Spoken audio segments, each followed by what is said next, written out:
Chers amis téléspectateurs du Jour du Seigneur et de la 2 et à vous, auditeurs de la première, bonjour et bienvenue à Farciennes en Belgique. Avec vous Didier Cronenbergs pour vous accompagner durant cette célébration. C'est dans la province du Hainaut, à quelques kilomètres de Charleroi que nous sommes.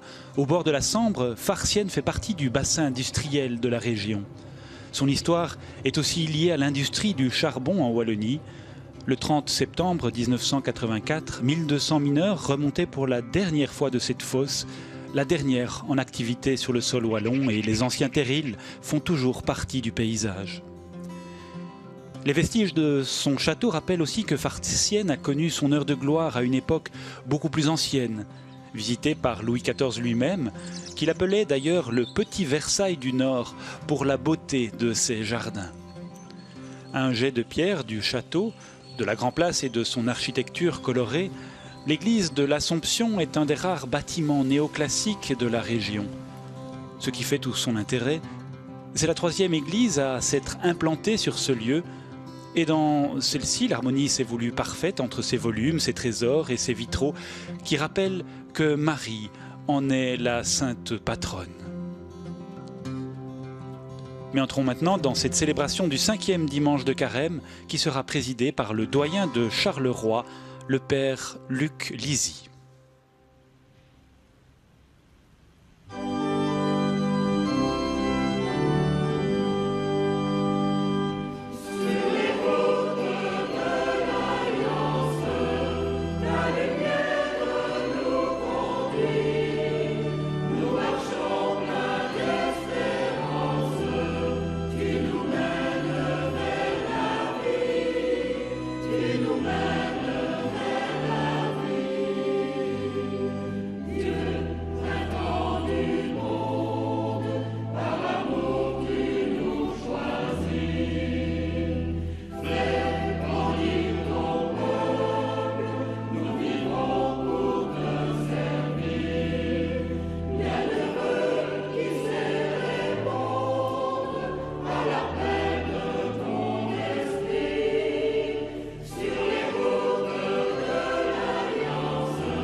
Au nom du Père et du Fils et du Saint-Esprit. Amen.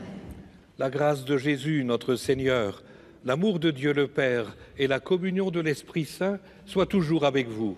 Et avec votre esprit. Frères et sœurs, nous avançons sur le chemin du Carême. Voici l'heure, voici tout proche de nous le mystère de Pâques. Si le grain de blé tombé en terre ne meurt pas, il reste seul. Mais s'il meurt, il porte beaucoup de fruits. Frères et sœurs, vous qui êtes ici, dans l'église de Farciennes, et vous, téléspectateurs de la 2 sur RTBF et de France 2 avec le Jour du Seigneur, et en radio sur la première, nous voici réunis sur ce chemin vers Pâques qui nous dépouille de nos horizons trop courts, de notre bien-être trop limité, de la simple réponse sécurisante aux besoins du moment. L'Assemblée qui est ici est heureuse de s'unir à vous par la télévision et la radio. Tournons-nous vers le Christ. Par sa Pâque, il passe en nous et nous apporte une vigueur nouvelle, insoupçonnée auparavant. Recevons de lui la miséricorde, bonne nouvelle de Dieu.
Que Dieu, dans sa tendresse, nous fasse miséricorde, qu'il nous pardonne nos péchés et nous conduise à la vie éternelle. Amen.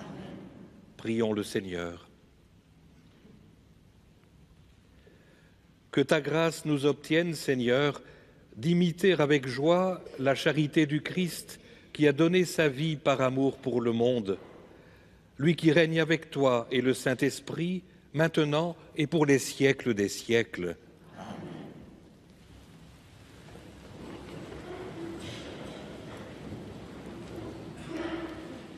Lecture du livre du prophète Jérémie.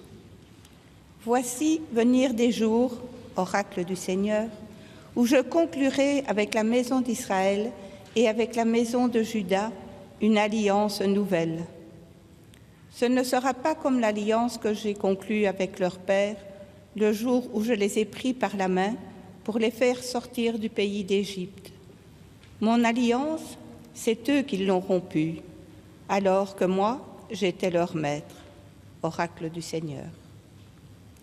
Mais voici quelle sera l'alliance que je conclurai avec la maison d'Israël quand ces jours-là seront passés, oracle du Seigneur. Je mettrai ma loi au plus profond d'eux-mêmes, je l'inscrirai dans leur cœur, je serai leur Dieu, et ils seront mon peuple. Ils n'auront plus à instruire chacun son compagnon, ni chacun son frère, en disant « Apprends à connaître le Seigneur ». Car tous me connaîtront, des plus petits jusqu'aux plus grands, oracle du Seigneur. Je pardonnerai leurs fautes, je ne me rappellerai plus leurs péchés. Parole du Seigneur.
Lecture de la lettre aux Hébreux.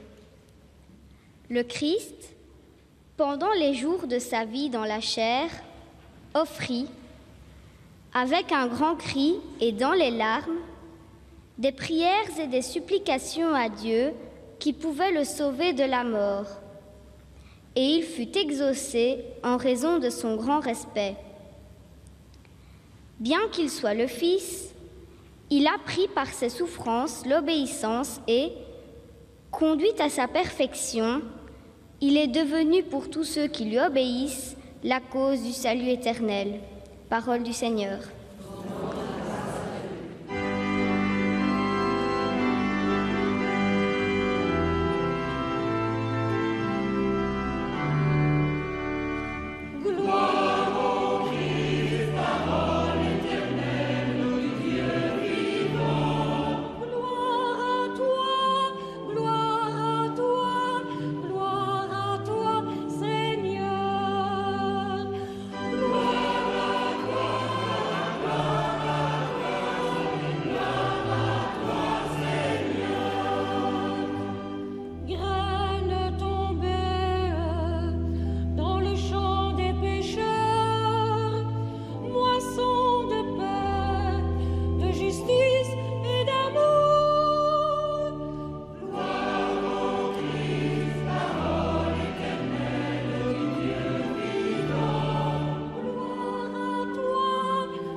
Le Seigneur soit avec vous.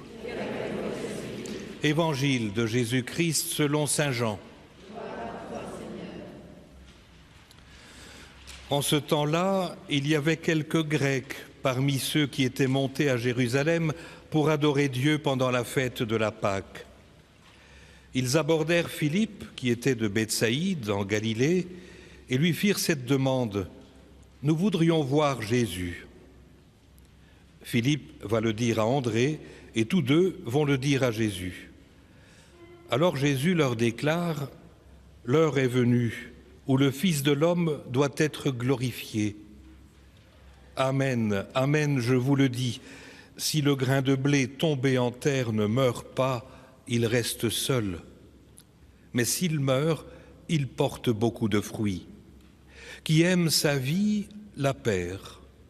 Qui s'en détache en ce monde, la gardera pour la vie éternelle. Si quelqu'un veut me servir, qu'il me suive, et là où moi je suis, là aussi sera mon serviteur. Si quelqu'un me sert, mon Père l'honorera. Maintenant, mon âme est bouleversée. Que vais-je dire ? Père, sauve-moi de cette heure. Mais non, c'est pour cela que je suis parvenu à cette heure-ci. Père, glorifie ton nom.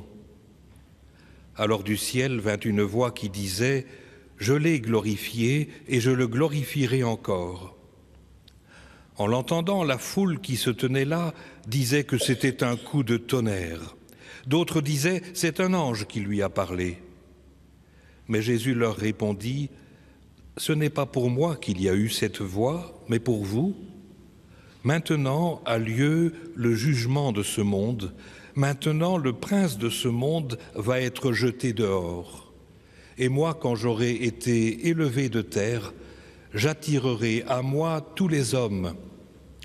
Il signifiait par là de quel genre de mort il allait mourir. Acclamons la parole de Dieu.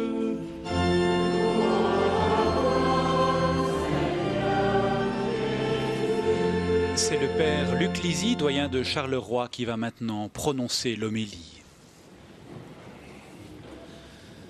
Si vous essayez un tant soit peu de vous mettre à la suite de Jésus, en fréquentant les évangiles et en croisant cette fréquentation avec votre propre expérience d'homme ou de femme, que remarquerez-vous de suite ? Jésus fait preuve d'une étonnante disponibilité, d'un incomparable accueil de ceux qui surviennent sur sa route et de n'importe quelle situation qui se présente, même à l'improviste.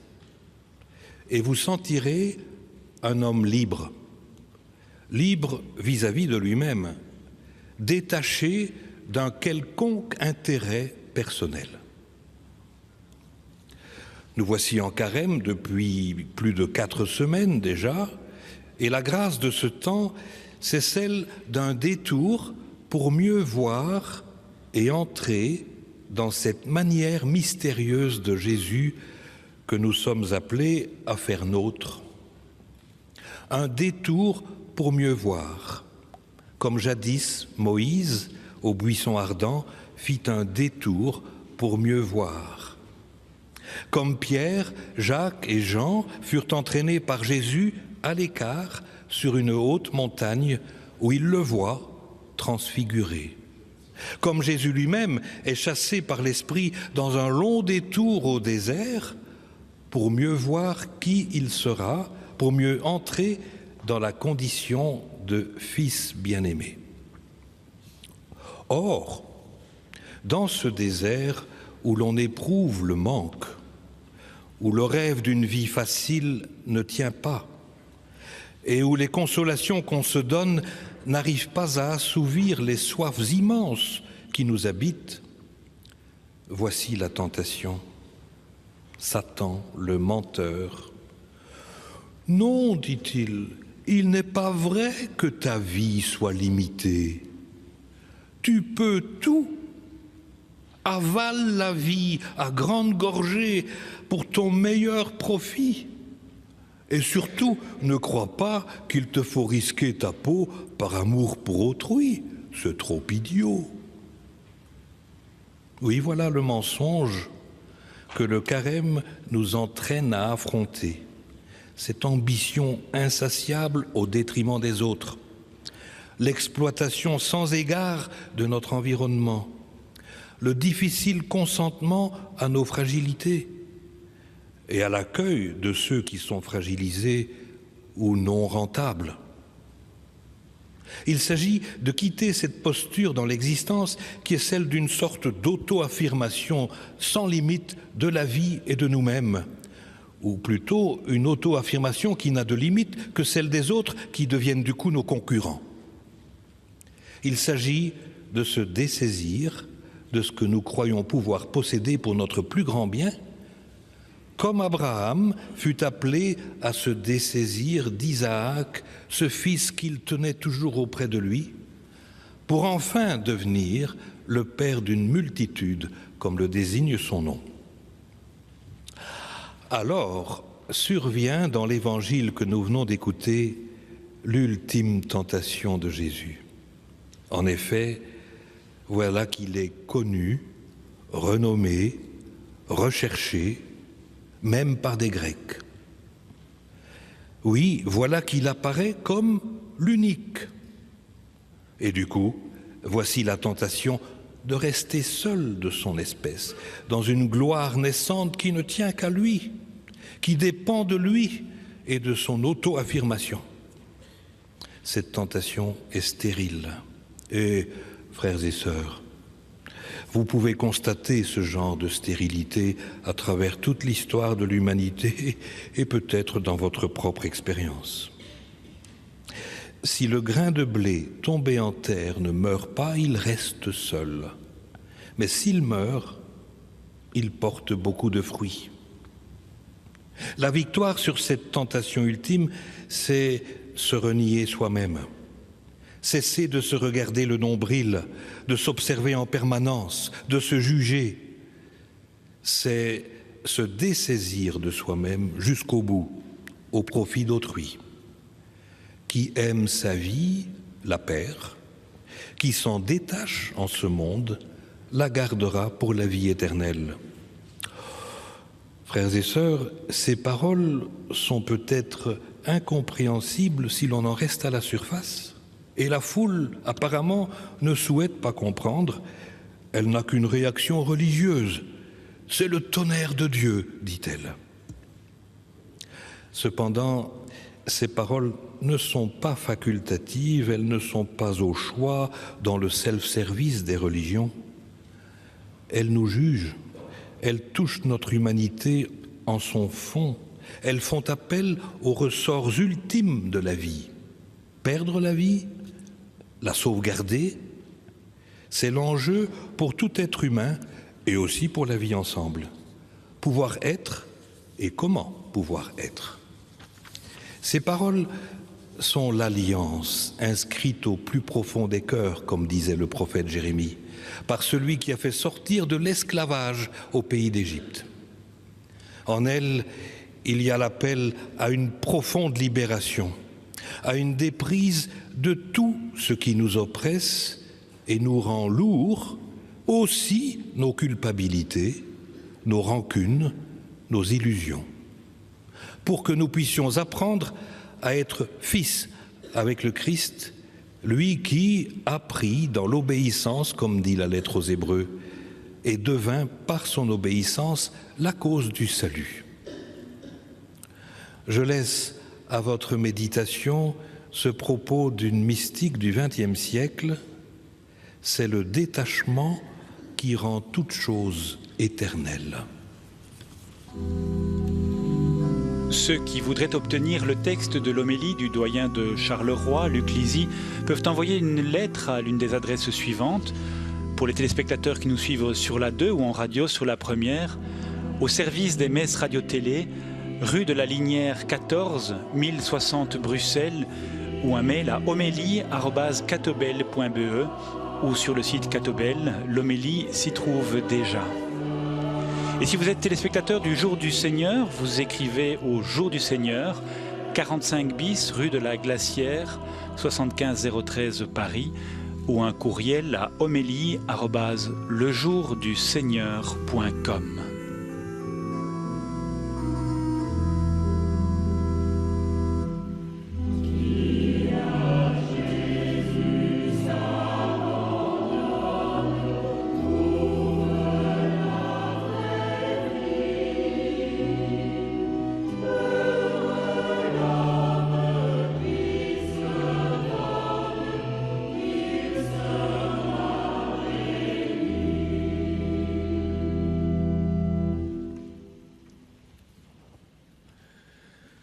Confessons maintenant notre confiance en Dieu en chantant.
À l'approche de Pâques, prions le Seigneur, Dieu de la vie, pour ceux qui attendent un signe de son amour.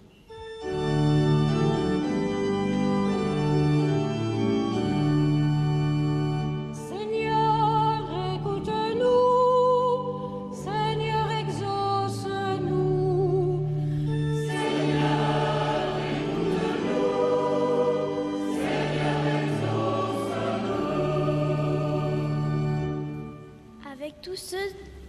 Avec tous ceux que la vie désespère, Seigneur, nous te prions. Reste à leur côté et fortifie-les dans la confiance.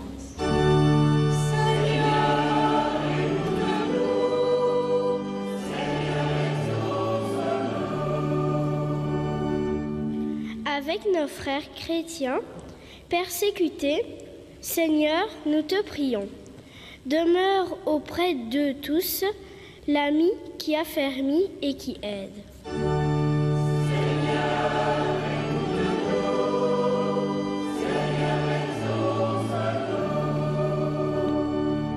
Avec les bénévoles de l'humanitaire, Seigneur, nous te prions. Que leur courage et leur rayonnement fassent reculer la misère. Avec les jeunes et les adultes qui seront baptisés à Pâques, Seigneur, nous te prions. Qu'ils s'attachent à toi avec bonheur et reconnaissance.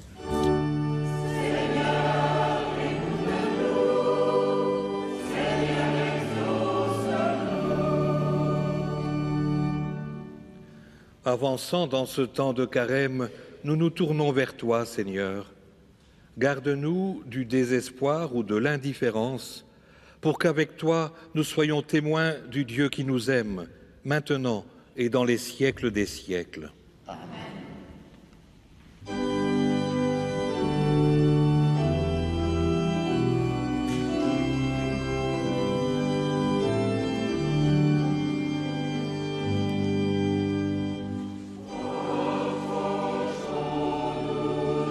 Comme à chaque Eucharistie, chers téléspectateurs, chers auditeurs, vous pouvez véritablement communier à ce moment par la prière en offrant toutes vos intentions au pied de l'autel. Et en ce temps de carême, nous confions à la tendresse de Dieu toutes nos fragilités. Tu vois bien, mon Dieu, de quelle matière nous sommes faits, enflés du vent de nos orgueils, de l'insignifiance de nos calculs, si sérieusement occupés à brasser du néant. Alors, donne-nous d'aimer, Seigneur, afin que quelque chose demeure.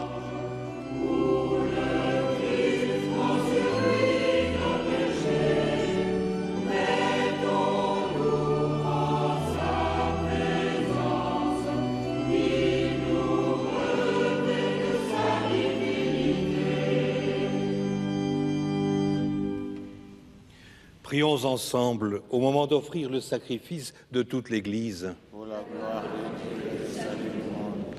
Donne, Seigneur, à ceux que tu as appelés au baptême la connaissance des mystères du salut, pour qu'ils puissent renaître de l'eau et de l'Esprit et fassent partie de ton Église par Jésus, le Christ, notre Seigneur. Le Seigneur soit avec vous. Et avec votre esprit. Élevons notre cœur. Rendons grâce au Seigneur notre Dieu. Cela est juste et bon. Vraiment, il est juste et bon de te rendre gloire, de t'offrir notre action de grâce toujours et en tout lieu, à toi, Père très saint, Dieu éternel et tout-puissant, par le Christ notre Seigneur. Tu offres à tes enfants ce temps de grâce pour qu'ils retrouvent la pureté du cœur. Tu veux qu'ils se libèrent de leurs égoïsmes, afin qu'en travaillant à ce monde qui passe, ils s'attachent surtout aux choses qui ne passent pas. C'est pourquoi, avec tous les anges et tous les saints, nous chantons et proclamons.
Toi qui fais depuis les origines ce qui est bon pour l'homme, afin de le rendre saint comme toi-même es saint, regarde ton peuple ici rassemblé et mets à l'œuvre la puissance de ton esprit. Que ces offrandes deviennent pour nous le corps et le sang de ton Fils bien-aimé, Jésus le Christ, en qui nous sommes tes enfants. Nous qui étions perdus, incapables de nous rapprocher de toi, tu nous as aimés du plus grand amour. Ton Fils, le seul juste, s'est livré entre nos mains et fut cloué sur une croix.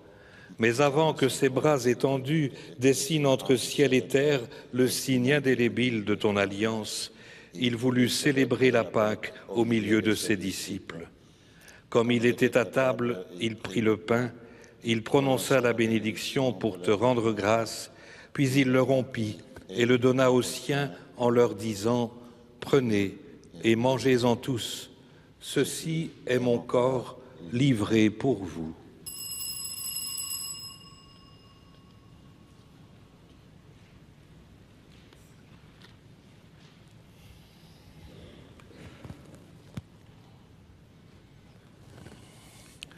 À la fin de ce dernier repas, sachant qu'il allait tout réconcilier en lui par le sang de sa croix, il prit la coupe remplie de vin. Il te rendit grâce encore et la fit passer à ses amis en leur disant « Prenez et buvez-en tous, car ceci est la coupe de mon sang, le sang de l'alliance nouvelle et éternelle, qui sera versé pour vous et pour la multitude en rémission des péchés. Vous ferez cela en mémoire de moi. »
En faisant mémoire du Christ, notre Pâque et notre paix définitive, en célébrant sa mort et sa résurrection, en appelant le jour béni de sa venue et de notre joie, nous te présentons, Dieu fidèle et sûr, l'offrande qui remet l'humanité dans ta grâce. Tiens-nous les uns les autres en communion d'esprit et de cœur avec le pape François, notre évêque Guy, celles et ceux qui portent des responsabilités dans ton peuple. Aide-nous tous à préparer la venue de ton règne jusqu'à l'heure où nous serons devant toi, saints parmi les saints du ciel, aux côtés de Marie et des apôtres, avec nos frères qui sont morts et que nous confions à ta miséricorde. Alors, au cœur de la création nouvelle, nous pourrons chanter vraiment l'action des grâces du Christ à jamais vivant. Par lui, avec lui et en lui.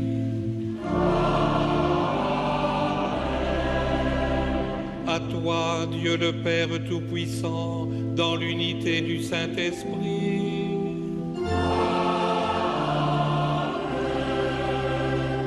Tout honneur et toute gloire pour les siècles des siècles.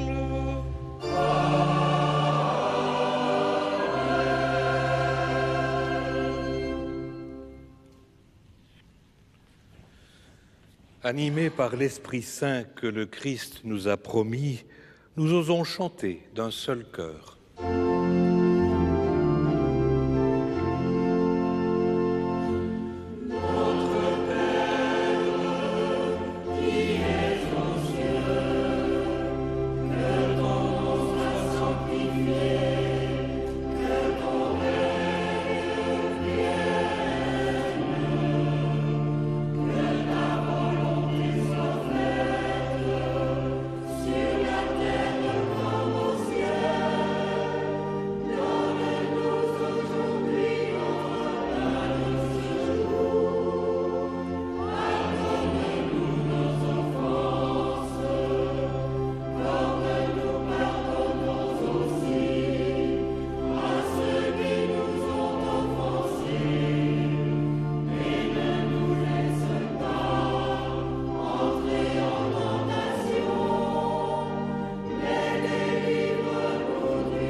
Seigneur Jésus, tu as dit à tes apôtres, « Je vous laisse la paix, je vous donne ma paix ».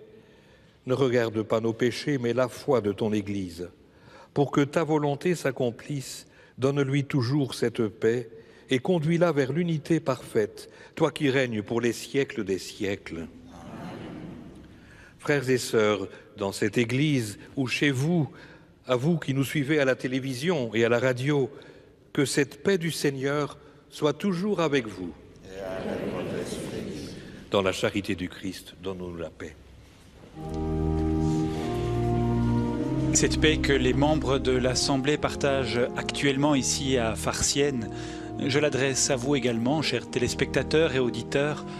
Je souhaite qu'elle vous garde, vous accompagne et vous porte tout au long de cette semaine, qu'elle vous amène courage de vivre et sérénité.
Heureux les invités au repas du Seigneur. Voici l'agneau de Dieu qui enlève le péché du monde. Seigneur, je ne suis pas digne de te recevoir, mais dis seulement une parole et je serai guéri.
Oui, donne-nous de l'annoncer. Le carême n'est pas un temps de renoncement ou une préparation à Pâques, mais une intensification de la vie, un temps pour annoncer, pour renaître. Et pour continuer notre prière, nous prenons ce chant à Marie, le Magnificat dominicain. My soul rejoices in God. To praise, my soul shall glorify the Lord. God who is mighty has done great things for me. Behold, the servant of God. Magnificat.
Prions le Seigneur. Accorde-nous, Dieu Tout-Puissant, d'être toujours comptés parmi les membres du Christ, nous qui communions à son corps et à son sang, par Jésus, le Christ, notre Seigneur. Amen. Le Seigneur soit avec vous. Que Dieu Tout-Puissant et Tout-Aimant vous bénisse, le Père, le Fils et le Saint-Esprit. Amen. Allez dans la paix du Christ.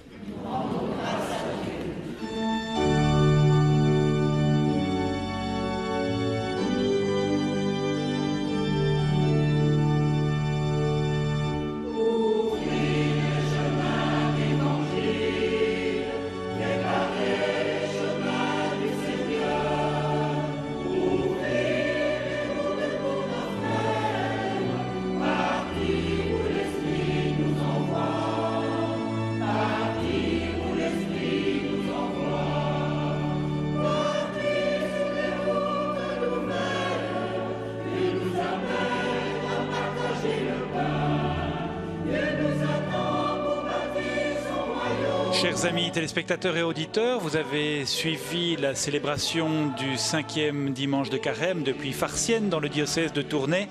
Merci à cette paroisse, au doyen Luc Lizy qui a présidé l'Eucharistie et à la chorale La Clé des Chants de Farciennes qui a pris en charge le volet musical.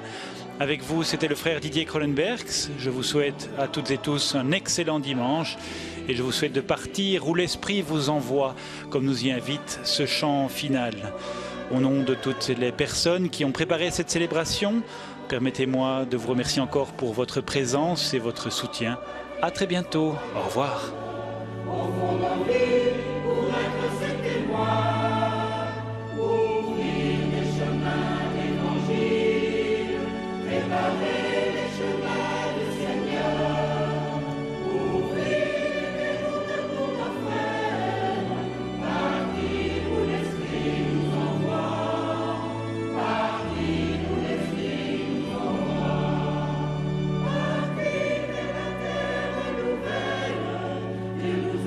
Ce dimanche soir sur la RTV.